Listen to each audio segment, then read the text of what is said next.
¿Cómo andan? Buena jornada para todos, bienvenidos. Estados Unidos y Rusia hoy acaparan la atención porque retoman negociaciones del tratado nuclear.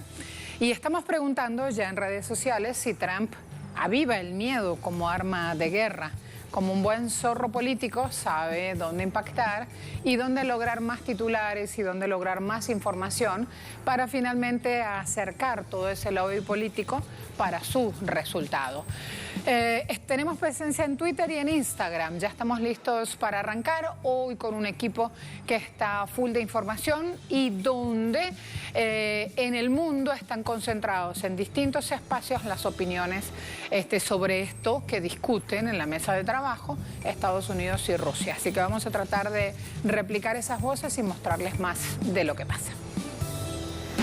Estados Unidos y Rusia tienen previsto terminar este martes en Viena su tercera ronda de negociaciones de alto nivel para salvar el nuevo START, el último acuerdo bilateral de control de armas entre ambas naciones. El pacto, que vence en febrero de 2021, limita el número de armas nucleares estratégicas, así como el sistema balístico para cada una de las dos naciones en tierra, mar y aire. El presidente de Estados Unidos, Donald Trump, aspira a celebrar antes de las elecciones presidenciales del 3 de noviembre una cumbre con su homólogo ruso, Vladimir Putin, para anunciar un acuerdo sobre la extensión del nuevo START, el cual podría ser prorrogado por 5 años. Paralelo a este encuentro continúa en Milwaukee, Wisconsin, la Convención Nacional Demócrata, el evento que durará 4 noches y se realizará en modo virtual debido a la pandemia de la COVID-19, con un enfoque principal en las 3 grandes crisis que sigue enfrentando los Estados Unidos: la crisis económica, la sanitaria ocasionada por el nuevo coronavirus y la injusticia racial. En este contexto, el candidato a la reelección por el Partido Republicano, Donald Trump, ofrecerá su meeting en Yuma, Arizona, donde el aspirante a la Casa Blanca tratará de elevar los niveles de puntuación tras una pésima gestión del combate de la COVID-19. Hoy en Agenda Abierta analizaremos los alcances y efectos del Tratado Nuevo START y cómo repercutiría en la geopolítica mundial si Estados Unidos no accede a prorrogar por 5 años más este acuerdo.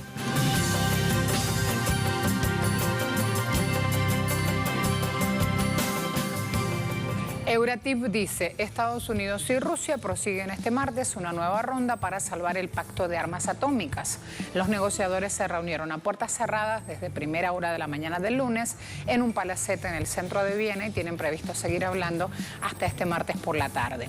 El embajador ruso ante los organismos internacionales en Viena, Mikhail Ulyanov, afirmó que un diálogo profesional con la mente abierta es mejor que la retórica propagandística que dominó este ámbito durante mucho tiempo. Además, les muestro País Digital. Tiene este titular: Trump quiere reunirse con Putin antes de las elecciones en Estados Unidos.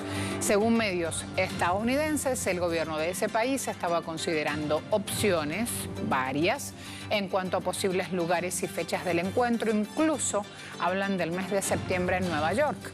El ejecutivo estadounidense considera que el objetivo de esa reunión podría ser el anuncio de avances en la elaboración de un acuerdo sobre control de armas nucleares, así como la firma de un borrador entre Trump y Putin que allane el camino para futuras conversaciones sobre la extensión del tratado llamado Nuevo START. Hablamos de armas nucleares. Vamos al punto. Tratado de reducción de armas estratégicas, que contempla limitar el uso de armas a un máximo de 1.550 cabezas nucleares. Controla 700 sistemas balísticos para ambas potencias en tierra, mar y aire. El Acuerdo de Viena establece, algo también que es importante, un tiempo prorrogable por 5 años, con lo cual iría hasta el 2026. El Instituto Internacional de Investigación de Paz de Estocolmo dice que Rusia y Estados Unidos tienen en su poder el 90% de las armas nucleares de todo el mundo. Washington cuenta con unas 5.800 ojivas nucleares, Moscú tiene 6.375. Vale también Prestar atención en las palabras de Daryl Kimball, que es el director de la organización Arms Control Association de Estados Unidos. El gobierno de Trump no tiene planes de extender el New START en este momento, el nuevo acuerdo que supuestamente se sientan a negociar. Ese es el New START. Y según él, busca utilizar el desinterés de China en las negociaciones trilaterales como una excusa cínica. Les dije que había varios puntos y que íbamos a recorrer distintos lugares del mundo centrando la atención en estas negociaciones. Vámonos a Rusia, allí tenemos corresponsalía. Lisandra Andrés está lista para ampliarnos. Lisandra, cuando quieras, buen día. Sí, muchas gracias. Muy buenos días también para ti. Hoy concluye en Viena una nueva ronda de consultas entre la Federación de Rusia y los Estados Unidos sobre estabilidad estratégica.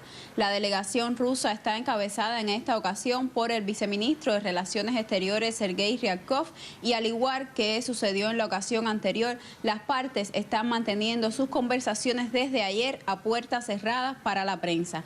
La primera ronda de consultas interinstitucionales de este año entre la Federación de Rusia y los Estados Unidos se celebró en el mes de junio, el 22 de junio, también en Viena, una ocasión donde las partes lograron discutir el tema de la extensión del tratado sobre medidas para reducir y limitar aún más las armas estratégicas ofensivas, aunque sin llegar a muchos acuerdos. Tras estas consultas de junio se logró coincidir en la necesidad de crear varios grupos de trabajo conjuntos sobre estabilidad estratégica. Luego sucedió una segunda ronda de negociaciones entre el 27 y el 30 de julio. En esta ocasión las consultas entre Rusia y Estados Unidos se llevaron a cabo en un formato de reuniones de 3 grupos de expertos que representaban a los departamentos diplomáticos y de defensa de los dos países, y en esa ocasión se establecieron grupos de trabajo sobre seguridad espacial, sobre doctrinas y capacidades y también sobre transparencia y verificación. Ahora, en esta nueva ronda de negociaciones que concluye en esta jornada, el vicecanciller de Exteriores ruso adelantaba que Moscú tenía previsto dejar bien claro a Washington su obligación de considerar todos los factores que afectan la estabilidad estratégica y en particular de fijar la relación entre las armas estratégicas ofensivas y las armas estratégicas defensivas. Dijo Ryabkov que es necesario presentar claramente, para que la parte estadounidense lo comprenda, la importancia de trabajar en el curso de un diálogo posterior sobre este tema, una serie de aspectos, principalmente los relacionados con los sistemas que se están creando en los Estados Unidos, que afectan considerablemente y directamente la estabilidad estratégica a nivel internacional.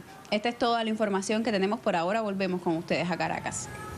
Muchas gracias, Lisandra. Me preparo a recordar el interrogante que tenemos subido a la red social Twitter. Allí pueden ustedes aportar también su propio punto de vista. Estamos hablando de una negociación que se da para este día, tratado nuclear. Las potencias Estados Unidos y Rusia se sientan sobre la mesa a dialogar sobre este acuerdo. Y preguntamos si Trump aviva el miedo como arma de guerra. Ya van 215 participaciones aquí en Twitter que dicen sí, 42,1%, y Trump genocida, 40,4%, con lo cual tenemos más de un 82% de opiniones que apuntan a que Trump aviva el miedo como arma de guerra. Hay un porcentaje importante, hay un no, 10,5%, y un no sé, 7,7%.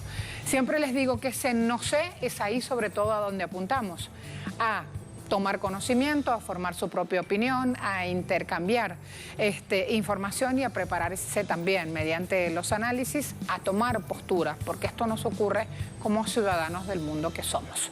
Un momento de hacer una pausa, a la vuelta otros temas.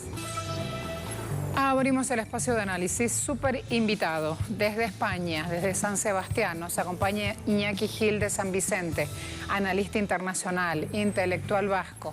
Iñaki, gracias por atendernos. Sabemos que tenía compromisos y sin embargo se puso al teléfono con nosotros. ¿Cómo le va? Muy bien, gracias. Hablemos de esta disputa que tiene preocupados a todos los sectores del mundo que anhelamos paz y que queremos diálogo para desactivar válvulas políticas. Es lo que hace Trump en este momento cuando decide reunirse con Putin y hasta le pide una reunión antes de las elecciones presidenciales en el país. Yo me acuerdo como a finales de junio de este año, creo que no sé si era el 23 o el 26 de junio de este año, estuvimos charlando en esta misma cadena en Telesur, que es una de las voces de la libertad. Estuvimos charlando precisamente por aquella fase que había habido de negociaciones entonces, ¿no? Y vimos había una cuestión muy clara y era que Estados Unidos tenía un problema muy serio interno y que ese problema tan serio interno que tenía y externo por un montón de circunstancias le presionaba para intentar disimular cómo romper unos acuerdos que sin embargo quería dar la imagen de que no los iba a romper, ¿no? Prácticamente en estos 2 meses transcurridos de entonces a ahora las cosas se han vuelto de tal forma, se han agudizado de tal forma que la administración Trump está pidiendo oxígeno como sea, está pidiendo aire, lo hemos comentado en otros momentos, está como un boxeador groggy en su rincón buscando que tenga unos segundos de recomposición para coger aire y seguir. Esos segundos de recomposición son de aquí a las elecciones de noviembre, ¿no?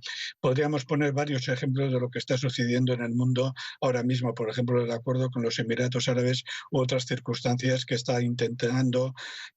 Trump está intentando, digamos, demostrar a su electorado, demostrar incluso a los sectores republicanos que hoy mismo han participado con los demócratas contra el propio Trump, demostrar que no es tan malo como dicen, etcétera, etcétera. Bueno, pues con este nuevo intento de hablar con Putin, incluso de redactar un documento lo suficientemente ambiguo que retrase una tensión hasta el 2021 para entonces en el 2021, o sea, cuando Trump crea que ha ganado, sepa que ha ganado o que ha perdido las elecciones, entonces otra vez esta situación, ¿no? Estas conversaciones sobre el armamento nuclear, ¿no? Toda la política en estos momentos de la administración Trump está, como digo, buscando un respiro porque el boxeador se encuentra falto de fuelle, ¿no? Y esta petición de ayuda a Putin, la situación de proponer un documento ambiguo que aguante hasta el año 2021 y a la vez la situación, y aquí hay un rumor y con esto concluyo, ¿no? Uno de los representantes norteamericanos en Viena ha hecho correr, por medio de su Twitter, una idea ambigua que se puede entender en el sentido de que Norteamérica ya no presionaría a China para estas negociaciones, ¿no? Estaría fuera de la pretensión de Estados Unidos que China redujera su armamento nuclear, ¿no? Si esta hipótesis que circula en los medios de prensa es cierto, indicaría que Estados Unidos ha rebajado un poquito sus anteriores exigencias, las que hundieron las negociaciones en junio, sus anteriores exigencias las ha rebajado un poquito precisamente para encontrar ese tiempo de respiro, ¿no? Acordémonos que en junio Norteamérica exigía que China entrara junto con Rusia en el desarme de armas nucleares, pero no exigía ni a Israel, no exigía ni a Francia y no exigía ni a Gran Bretaña que hicieran exactamente lo mismo, ¿no? Era una negociación trampeada. Ahora, según ha dicho uno de los representantes norteamericanos, o según ha insinuado uno de los representantes norteamericanos en Viena, parece ser, no es seguro, que parece ser que esa exigencia se ha ablandado, ¿no? Bueno, yo creo que la política de Putin en este caso es, y lo he comentado varias veces, es una política basada en la astucia, en la sabiduría acumulada por la diplomacia rusa, la diplomacia zarista, la diplomacia soviética y la diplomacia rusa reciente, y bueno, yo creo que sabrán utilizar esa debilidad y esa petición de respiro por parte de Putin para prolongar y sobre todo, si es posible, llegar a unos acuerdos, ¿no? Luego hay otros dos problemas que me gustaría analizar. Ya voy sobre esos dos problemas, pero antes quiero apelar a la docencia, a la pedagogía, Iñaki, preguntándole, ¿por qué consideran los medios de prensa, sobre todo europeos, a este New Start como herencia de la Guerra Fría? Bueno, por una razón muy simple, ¿no? Porque la Guerra Fría aquella ya acabó y ahora estamos en otra. Los comentaristas que dicen que todavía no hemos entrado en una nueva Guerra Fría simplemente están intentando quitar la gravedad del problema para que las fuerzas en el mundo que se muevan a favor de la paz no se incrementen más de lo que se están incrementando, ¿no? Aquella Guerra Fría acabó ya. Ahora estamos en otra Guerra Fría muy diferente a aquella. El tema concreto del armamento nuclear, la Guerra Fría que ya se ha abierto que ya se ha abierto en estos momentos, es muy diferente a la anterior. La anterior Guerra Fría correspondía a una concepción global de los conflictos militares en el mundo, de los conflictos ideológicos, de los conflictos culturales, centrada fundamentalmente en un choque abierto entre la URSS y los Estados Unidos, ¿no? Aquello periclitó, aquello acabó en el 87, en el 88, en el 91, ¿no? La actual Guerra Fría, que insisto ya está abierta, es una Guerra Fría donde los conflictos nucleares se están viendo desde otra perspectiva, ¿no? Se están viendo desde una perspectiva sobre todo con armas nucleares tácticas utilizadas en Irak, utilizadas en Afganistán, armas nucleares tácticas, armas nucleares de medio alcance, etcétera, pero con una intervención en cualquier parte del mundo, y sobre todo es una guerra ya con un contenido económico, un contenido financiero y un contenido sanitario, el problema, por ejemplo, de la COVID-19 y de otras pandemias que están golpeando la puerta de la esquina, con un contenido tecnológico que aquella guerra no tenía. Es un conflicto mundial que abarca prácticamente a la totalidad de problemas existentes, ¿no? Acordémonos, por ejemplo, en los debates sobre el 5G, acordémonos cómo ahora ya están surgiendo los rumores de que Corea del Sur está lanzando un 6G, analicemos multitud de problemas sobre el hambre. Nos ha llegado, por ejemplo, una noticia hoy mismo de grupos de investigación científica que aseguran que el deshielo en la Antártida ha llegado al punto de no retorno, y que incluso si ahora se parara el crecimiento del calor del calentamiento global y no se llegase al 1,5 grados, incluso entonces así continuaría el deshielo en la Antártida. Estamos ya en una guerra fría a escala planetaria, y a escala total, que todavía no ha llegado a guerra, digamos, a una guerra mundial en el sentido clásico histórico. Esto es, dicho lo más pedagógicamente posible, es lo que diferencia a aquella Guerra Fría de esta Guerra Fría que está lanzada en estos momentos. Entonces, para concluir esta parte, la cuestión de las conversaciones en Viena, tanto China y Rusia y China, sobre todo Rusia por el aspecto oficial, pero como Estados Unidos, Europa, Gran Bretaña, Francia, Israel y a otra escala India, que por ahora está aliada con Estados Unidos, y Pakistán, que por ahora está aliada con China, que son las potencias nucleares, están buscando nuevos conceptos de guerra, están desarrollando nuevos conceptos de guerra nuclear para la actual Guerra Fría en estos momentos. Y no debemos cometer el error de pensar el presente y el futuro en base a situaciones de 1950-1980. Desde que llegó Trump a la Casa Blanca en 2016, Estados Unidos se ha retirado, y de manera intempestuosa, de la peor manera, hablo ya en términos diplomáticos. Se ha retirado del acuerdo nuclear iraní, del INF, Fuerzas Nucleares de Rango Intermedio, y del Tratado de Cielos Abiertos. ¿Usted cree que también está abierto el panorama para esta salida? Puede entonces de inmediato responder a través de la red social Twitter. Eso es lo que buscamos, reavivar su conocimiento, tener en cuenta el interés mundial que despierta este tema. Hemos encontrado el interrogante: ¿Trump aviva el miedo como arma de guerra? Y ustedes dicen sí, 42,4%, Trump genocida, 41,6%. Los dos ítems que encuentran mayor cantidad de adhesiones cuando van 269 participaciones. Voy corriendo con el tiempo. Hablamos ahora de dinero. Vamos, economía.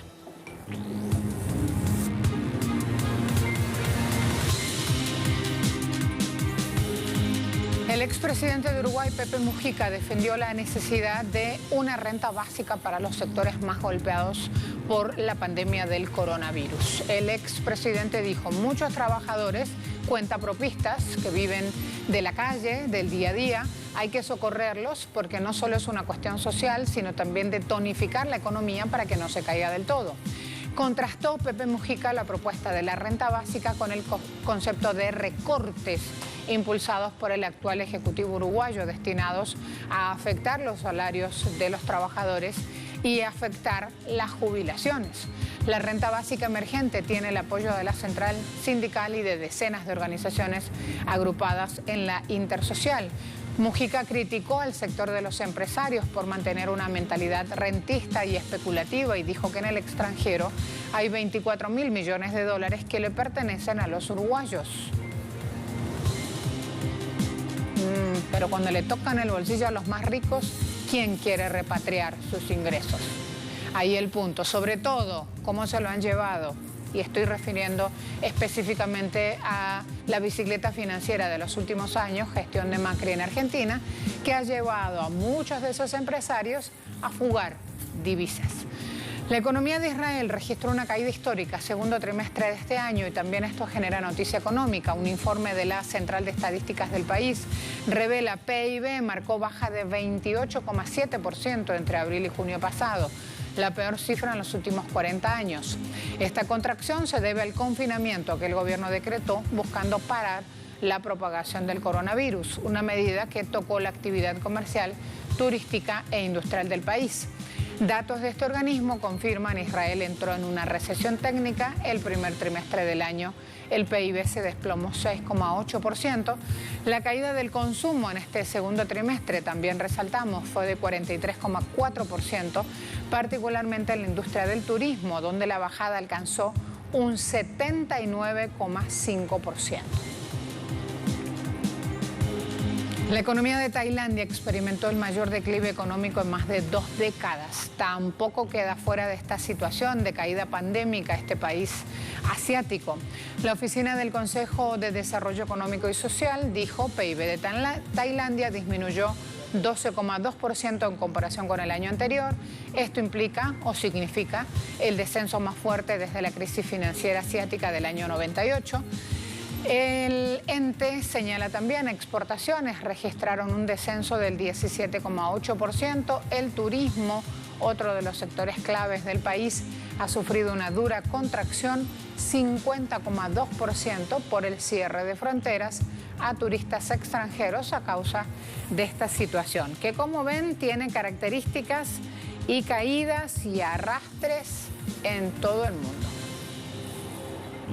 Pausa rápida. A la vuelta nos preparamos para ir a Cuba con el reporte de las autoridades sanitarias del país. Día a día van mencionando qué es lo que pasa y allí estamos mostrándole también esta verdad en nuestra pantalla. Seguimos de cerca los hechos en México, donde López Obrador esperemos si se pronuncia o no acerca de la fabricación de la vacuna que tiene como tarea en ese país y ya sabemos que se va a dar dentro de muy poquito tiempo. Así estamos, aquí los espero. A ver, nos vamos a preparar entonces para ir a Cuba con la rueda de prensa del Ministerio de Salud sobre la pandemia de COVID-19. Del Ministerio de Salud Pública de Cuba, quien ha reiterado en cada oportunidad en que ha estado en la pantalla de este espacio informativo la necesidad de cumplir rigurosamente con cada una de las medidas que se han establecido en nuestro país, específicamente en cuanto al uso del nasobuco, en cuanto a la higiene personal, el hecho de evitar también aglomeraciones innecesarias, sobre todo en espacios muy concurridos y específicamente también en espacios cerrados, algo que por supuesto constituye un riesgo epidemiológico en nuestro país. Estamos en conferencia de prensa para brindarles esta actualización y por supuesto, luego de obtener los principales datos a partir del análisis de los estudios realizados durante la jornada de ayer, estaremos dándole seguimiento a otros de los temas que habitualmente llevamos a cada uno de ustedes. Específicamente hoy estaremos hablando de la atención a adultos mayores también en cuanto a temas relacionados con la asistencia social y específicamente también en cuanto al análisis respecto a grupos de personas con discapacidad. Discapacitados no es el término adecuado, personas con discapacidad, y cómo ha sido la atención que se implementa desde el Ministerio de Salud Pública en nuestro país para brindarles, digamos que la mejor atención, valga la redundancia, en un escenario tan complejo como este. Ya estamos listos en el Centro de Prensa Internacional, o ya está listo el doctor Francisco Durán García para brindar los detalles en la habitual conferencia de prensa. Establecemos este contacto con el Centro de Prensa Internacional y recibe la señal mi buen amigo Héctor Amec Velázquez. Un gusto estar de vuelta junto a ustedes. Adelante, colega. Los buenos días para ti, Actiel, para todos los que nos acompañan. Sean bienvenidos una vez más a la sede del Centro de Prensa Internacional del Ministerio de Relaciones Exteriores de la República de Cuba. De inmediato iniciamos la conferencia de prensa del Ministerio de Salud Pública sobre la actualización de la situación epidemiológica del país frente a la COVID-19. Nos acompaña, como ya es habitual, el doctor Francisco Durán García, director nacional de Epidemiología del MINSAP. Doctor, buenos días. Buenos días a ustedes, buenos días a Biel, que nos acompaña hoy, la intérprete de lengua de señas, y a todas las personas que siguen nuestra información todos los días. Bueno, en el día de hoy amanecen ingresados en nuestros hospitales 1.186 pacientes, en vigilancia 36, sospechosos 626 y confirmados 524. Es una cifra elevada de casos activos, pero inferior a la que habíamos tenido en los últimos días. Se procesaron ayer 4.294 muestras en los laboratorios de biología molecular de nuestro país, en el Instituto de Medicina Tropical Pedro Curí 1.135, en los centros provinciales de higiene, epidemiología y microbiología de Villa Clara 847, el de La Habana 669, el de Santiago de Cuba 281, el del Centro de Ingeniería Genética y Biotecnología 553, Hospital Hermanos Amejeira 408, los laboratorios del Centro de Investigaciones de la Defensa Civil 212, se incorpora ayer los laboratorios de biología molecular del Hospital Fructuoso Rodríguez con 109 muestras procesadas y los del Centro de Ingeniería Molecular con 80 muestras procesadas. Como ustedes ven, se incrementan el número de laboratorios. En los próximos días deben ser otros más, de forma tal de poder abarcar un número mayor de muestras a procesar en el día. Como resultado del análisis de estas 4.294 muestras, 44 resultaron positivas. Con este comportamiento del día de ayer, pues el país acumula 336.333 muestras realizadas y 3.408 personas diagnosticadas con la COVID-19. Eso es el 1,01% de todas las muestras analizadas. Siempre mencionamos para dejar claro la vigilancia que se mantiene en todo el país, que en Pinar del Río ayer se procesaron 105 muestras, Artemisa, que ha tenido una complejidad epidemiológica en las últimas semanas, 463, el mayor número de La Habana con 2.644, Villa Clara con una buena vigilancia 564, Holguín 216, Ciego de Ávila 86, y así pudiéramos mencionar la totalidad de los territorios de Cuba con muestras procesadas como resultado de la vigilancia y de algunos estudios epidemiológicos que se realizan. Los 44 casos que se diagnosticaron ayer son cubanos, 40 son contactos de casos confirmados y ya el 84,1% de todos los casos diagnosticados en Cuba pues tienen como antecedente haber sido un contacto de un caso confirmado. Importante grupo de riesgo. En 4 de los 44 diagnosticados ayer no se ha podido precisar la fuente de infección y ya se acumulan 217, que representa el 6,4% de todos los casos diagnosticados. caso de los de ayer tuvo como fuente de infección en el extranjero y por lo tanto se mantienen los 318 diagnosticados hasta el día de antier. De los 44 casos confirmados, 23 del sexo masculino y se acumula y ya representa el 50,1% de todos los diagnosticados en Cuba y 21 del sexo femenino, ocupando el 49,9% de todos los casos diagnosticados en nuestro país. 22 fueron asintomáticos, eso representa el 57,3% de todos los confirmados hasta la fecha.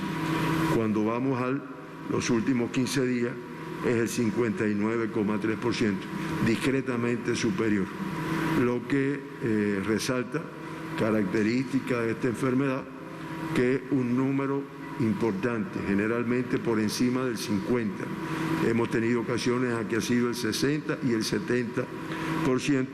En el momento del diagnóstico no han tenido síntomas de la enfermedad. Por grupos de edades, de los menores de 20 años, 3, de 21 a 40, 20, de 41 a 60, 14 y más de 60 años, 7.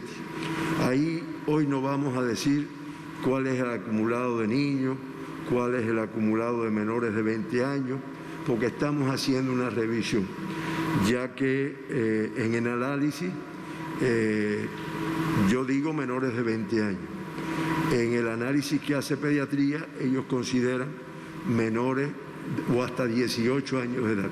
Por lo tanto, mañana, un poco más en detalle, vamos a dar la cifra de casos acumulados y casos de alta de acuerdo a estos grupos de edad. De todas formas, sí podemos decir que más del 85% de los casos confirmados en edades pediátricas se encuentran de alta en estos momentos y que han tenido una evolución clínica estable, sin complicaciones. Los 44 casos diagnosticados ayer pertenecen a las provincias de La Habana 36, de Artemisa 6, de Villa Clara y Las Tunas 1 de cada uno. En el caso de la provincia de Artemisa, 4 pertenecen al municipio Mariel, 1 del municipio Artemisa y 1 del municipio de Alquizar. En el caso de Villa Clara, la persona diagnosticada con la COVID es del municipio Santa Clara, aunque es contacto de un caso confirmado en el evento de Camajuaní. Y en Las Tunas se confirma un caso que es contacto de un caso que ya había sido confirmado previamente y es del municipio de Las Tunas. En la provincia de La Habana, los 36 casos se distribuyen en el municipio Marianao 7, 5 en Boyero, 4 en Playa, 4 en La Lisa, 3 en Plaza, 2 en Centro Habana, 2 en San Miguel, 2 en Habana del Este, 2 en Habana Vieja, 2 en el municipio del Cerro, un caso en Arroyo Naranjo, un caso en 10 de octubre y un caso en El Cotorro. Esto, como ustedes ven, pues la distribución hace que esté bastante disperso en la ciudad de La Habana. Y lo decimos con el ánimo de que realmente todas las personas se cuiden, cumplan con las medidas por el alto riesgo. Si tenemos en cuenta este comportamiento y tenemos en cuenta el porciento que son asintomáticos, y yo no sé si lo tiene o no lo tiene, pues realmente es sumamente importante el cumplimiento de las medidas de protección. Con este comportamiento de la incidencia, pues realmente por provincia la tasa de incidencia de casos confirmados pues se incrementa a 5,66 por 100.000 habitantes. Y se incrementa en la provincia de Artemisa, tiene una tasa de 21,95 por 100.000 habitantes, inferior a la del día de ayer, pero se mantiene como la más alta del país. En el caso de La Habana, la tasa se incrementa a 22,48. En el caso de Villa Clara, la tasa se incrementa a 3,6 y se mantiene en Pinar del Río una tasa de 1,03, en Las Tunas una tasa de 0,56, en Matanzas una tasa de 0,28 y Mayabeque, con el caso que tiene, y Holguín, pues una tasa de 0,26 y 0,1. Reitero, en este caso, La Habana, con la tasa que presenta hoy, es la más alta de nuestro país, y en segundo lugar la de Artemisa. En resumen, de los 3.408 pacientes diagnosticados con la enfermedad, se mantienen ingresados, confirmados, 524, que representan el 15,4%. 516, o sea el 98,5%, tienen una evolución clínica estable. Por 14 días consecutivos no tenemos que reportar ningún fallecido y esto da una letalidad de 2,58% en nuestro país en el día de ayer. Se mantienen las 2 personas que se evacuaron al inicio de la pandemia. Ayer una cifra favorable, se dieron 102 altas en nuestro país, y lo cual, en comparación con el balance de casos confirmados, independientemente de que es una cifra que de acuerdo a lo que habíamos tenido, pues nos representa, es alta, 44 casos, sin embargo el balance al final es positivo. Estoy hablando del balance alta, caso ingresado. Estamos hablando de 102 altas en el día de ayer. Me planteaban que algunas personas han preguntado cómo si hasta ahora habíamos tenido altas, un número de 10 altas, hemos tenido cifras de un solo número, 20 altas, esta cifra que estamos presentando. Bueno, pues eso obedece a el número de casos confirmados que hemos tenido en 10 días anteriores. Acuérdense que a mí me confirman, me ingresan, se me hace la prueba al 9º día, si es negativa me voy al 10º día. Si uno evalúa cuántos casos se han confirmado 10 días para atrás, es lo que hace que estas cifras se hayan incrementado. A eso usted le suma que en algunos casos, cuando se le hace la prueba a la persona diagnosticada con COVID, al 9º día resulta positiva nuevamente. Y en ese caso no se va de alta, se repite la prueba. Y entonces eso también, ya una vez que se hace negativa, pues se suma también a los que corresponden a ese día. Con estas 102 altas del día de ayer, pues se acumulan 2.794 pacientes, el 82% que ya están recuperados en nuestro país. Tenemos 3 pacientes críticos ingresados, 5 graves, todos de aquí de La Habana y en los hospitales de aquí de La Habana. La evolución de lo que teníamos ayer en comparación con hoy, pues se incorpora un paciente grave confirmado, que se incorpora un paciente grave que está confirmado, y un crítico que teníamos en el día de ayer pasa para grave. 2 pacientes graves pues pasan a de cuidado en el día de ayer. Este es el comportamiento, pero en resumen, en el día de hoy tenemos 3 pacientes críticos y 5 graves que están en nuestras salas de terapia intensiva, en los cuales se aplican los protocolos de tratamiento que nos han permitido llevar 14 días sin fallecidos por esta enfermedad. El mundo, como siempre comentamos, hasta las 12 de la noche del día de ayer, pues se mantenían los 185 países con casos de COVID-19. Ayer se diagnosticaron nuevamente 217.262 casos, cifra elevada, y ya se acumulan en el mundo 21.689.832 personas que han padecido, que han sido confirmados con la COVID-19. Fallecieron ayer 4.193 y se incrementa la cifra de fallecidos en el mundo a 770.263 fallecidos. Esto hace que para el mundo la letalidad sea de un 3,55%. En la región de las Américas, que se mantiene en el 53,93% de todos los casos del mundo, fíjese que nos mantenemos ahí prácticamente en el 54% de todos los casos confirmados en el mundo, pues están en la región de las Américas. Y ayer se confirmaron 108.517 personas con la enfermedad y ya se incrementa la cifra a 11.698.368 casos confirmados. Fallecieron lamentablemente 2.206 personas y el acumulado de fallecidos es de 420.753 fallecidos, lo cual da una letalidad del 3,6%.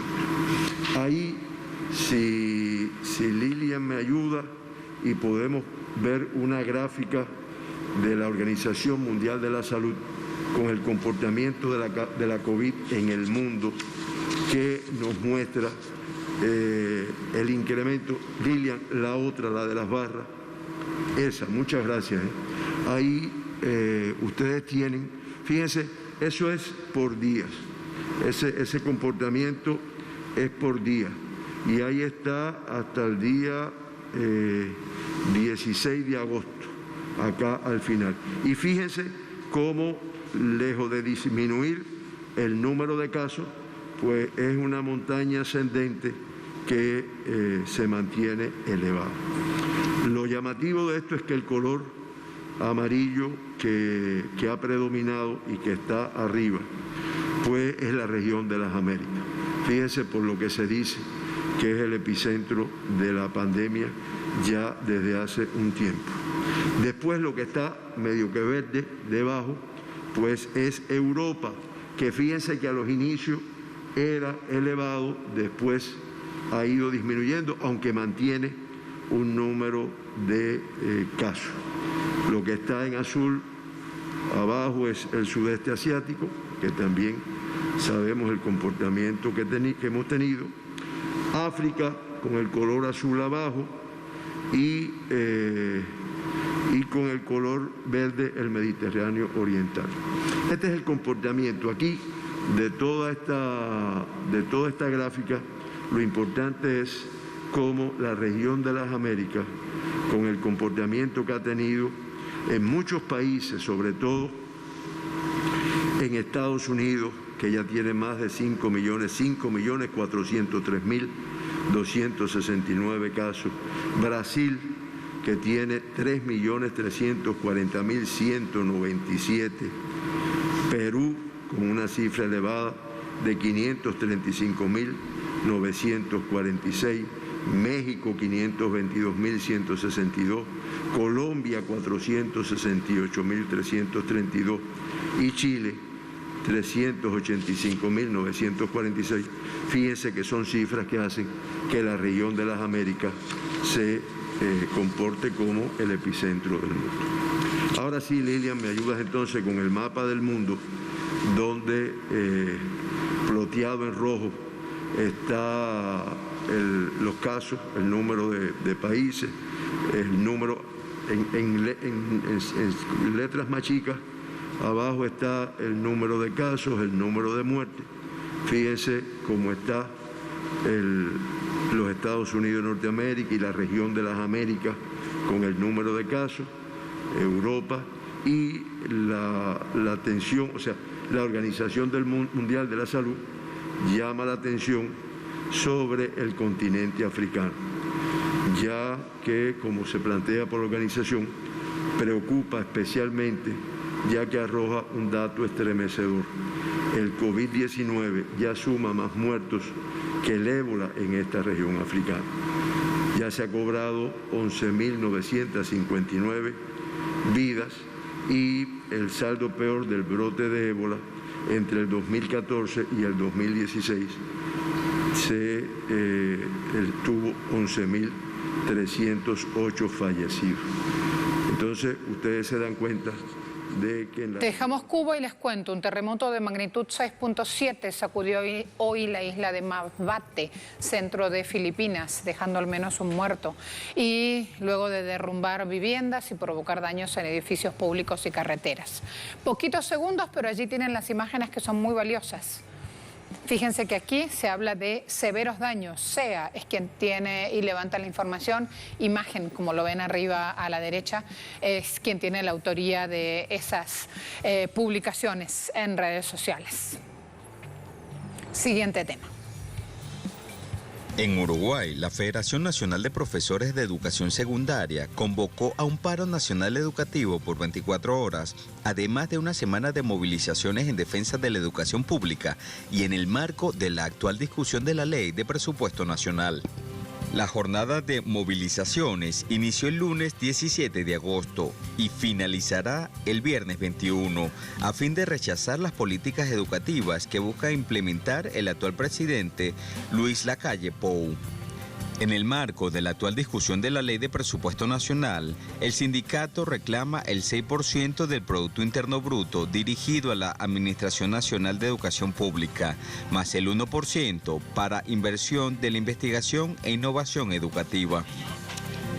En el marco de la actual discusión de la Ley de Presupuesto Nacional, el sindicato reclama el 6% del Producto Interno Bruto dirigido a la Administración Nacional de Educación Pública, más el 1% para inversión en la investigación e innovación educativa.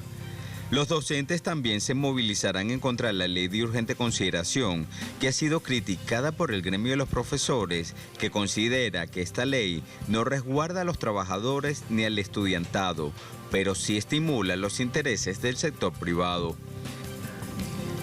Este martes en Agenda Abierta ampliaremos por ustedes los eventos que proceden de una jornada de movilizaciones del sector educativo en defensa de la educación pública.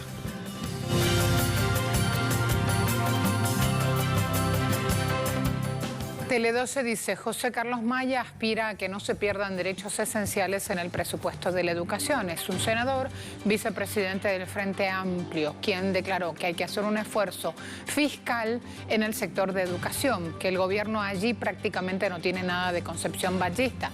En Uruguay, a lo largo de esta semana, reseñan aquí, se van a hacer paros y movilizaciones en todo el país reclamando mayor presupuesto para la educación. Les muestro también el portal de El Universal, FENAPES. El presupuesto del Ejecutivo propone un recorte de 40 a 50.000 horas docentes. Dicen aquí, el secretario general de la Federación Nacional de Profesores de Educación Secundaria, FENAPES, dijo esto implica un recorte de 2.500 profesores, lo que muestra una medida que va a contrapelo de lo que se recomienda en otros países del mundo, aumentar el presupuesto educativo para paliar consecuencias de la pandemia. Fíjense también, FENAPES en redes sociales está diciendo, hoy nos movilizamos en las regiones Litoral y Norte, Acto Central, Plaza 19 de Abril, Tacuarembó, 11:30 de la mañana. Allí el llamado a la convocatoria. Me voy a Montevideo con Mateo Grillé. Mateo, más de lo que está ocurriendo en la ciudad, por favor. Sí, muy buenos días a todos los televidentes que están sintonizando la señal de Telesur a esta hora. Esta semana también será una semana de muchas movilizaciones en el Uruguay. En este caso se trata de movilizaciones convocadas por la Federación Nacional de Profesores de Enseñanza Secundaria, que comenzarán paros rotativos en todo el país a partir de la jornada de este martes, continuarán mañana miércoles y también el jueves. Estos paros rotativos serán en distintos puntos del país y el jueves culminarán en la zona sur del Uruguay, lo que comprende a la capital Montevideo. Además, habrá una concentración a las 11 de la mañana en la explanada de la Universidad de la República ese mismo día jueves, donde los profesores dirán a la opinión pública cuáles son las principales demandas que van por la exigencia de un presupuesto digno para el sector educativo. Los profesores lo que hacen es demandar un 6% del PBI destinado a educación, más 1% del Producto Bruto Interno para investigación y desarrollo, y esto es algo que el gobierno no está dispuesto a contemplar. Los profesores dicen que además de todo esto, el gobierno está previendo recortes para los próximos 5 años en la educación pública uruguaya, y naturalmente se manifiestan en contra y buscan que esto sea rechazado por toda la sociedad. Tienen planteadas estas movilizaciones durante esta semana, pero además hay otras movilizaciones que vendrán en la semana siguiente, habida cuenta de que en este momento se está discutiendo el presupuesto en el gobierno nacional, y en las próximas semanas además lo enviarán al Parlamento para que allí sea discutido. Así que paros de 24 horas de los docentes de enseñanza secundaria en el Uruguay comienzan en la jornada de este martes y siguen el miércoles y el próximo día jueves. Muchas gracias, gracias a todos. Hasta la próxima.